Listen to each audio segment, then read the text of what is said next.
আসসালামু আলাইকুম viewers, Salma fashion and blog চ্যানেলে আপনাদের সবাইকে জানাই স্বাগতম। যে যেখান থেকে বসে আমার এই ব্লগ ভিডিওটি দেখছেন, আপনাদের সবাইকে আমার আন্তরিক ধন্যবাদ এবং অভিনন্দন। ভিডিওটি স্কিপ না করে পুরো ভিডিওটি দেখার অনুরোধ রইল।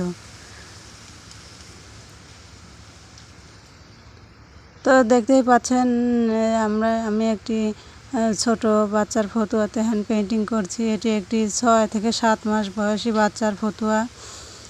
এখানে আমি সূর্যমুখী ফুল পেইন্টিং করছি এবং আমি এখানে মিষ্টি কালার কাপড় নিয়েছি। মিষ্টি কালার কাপড় দিয়ে আমি ফতুয়াটি তৈরি করেছি।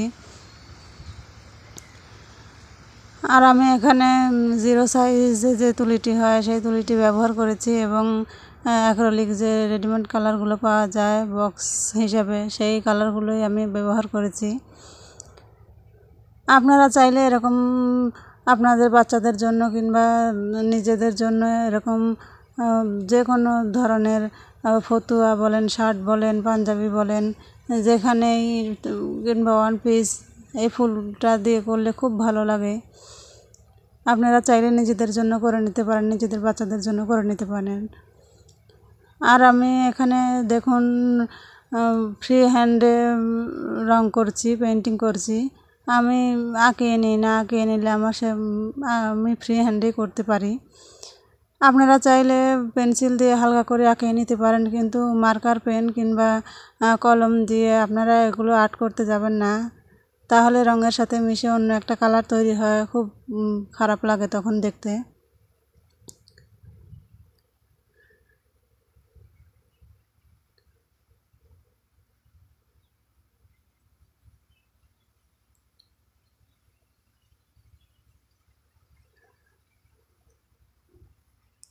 আর এই যে দেখুন, পাশেই আমার ছেলেটা ঘোরাঘুরি করছে আর এটা ওটা নিয়ে রং নিয়ে খুব দুষ্টুমি করছে। আর আমার মেয়েটাকে আমি কিছু হাতের কাজ করতে দিয়েছি, সেগুলোই সে কমপ্লিট করছে।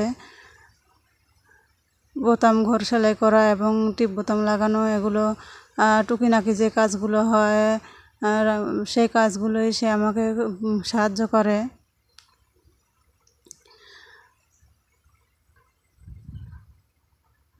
ভিডিওর পর্যন্ত যারা এসেছেন, একটি লাইক দিতে ভুলে গেছেন, প্লিজ একটি লাইক দিয়ে দেবেন এবং আমার চ্যানেলটি ভালো লাগলে প্লিজ সাবস্ক্রাইব করে পাশে থাকার অনুরোধ রইল। আর আমার এই পেইন্টিংটি কেমন হয়েছে, আমার এই ফটোটি কেমন হয়েছে, প্লিজ আমাকে কমেন্ট করে বলবেন। আপনাদের ভালো লাগুক কিংবা মন্দ লাগুক, যেটাই লাগুক আপনারা প্লিজ কমেন্টে বলবেন। আপনাদের একটি লাইক, একটি কমেন্ট ভিডিও করার অনেক আগ্রহ বাড়িয়ে দেয়। আর এই যে দেখছেন ফতুয়াটির ফাইনাল লুক, ফতুয়াটি দেখতে কেমন হয়েছে প্লিজ কমেন্টে জানাবেন। আজকের মতো ভিডিওটি এখানেই শেষ করছি।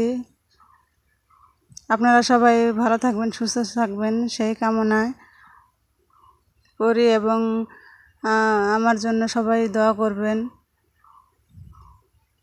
আর দেখেন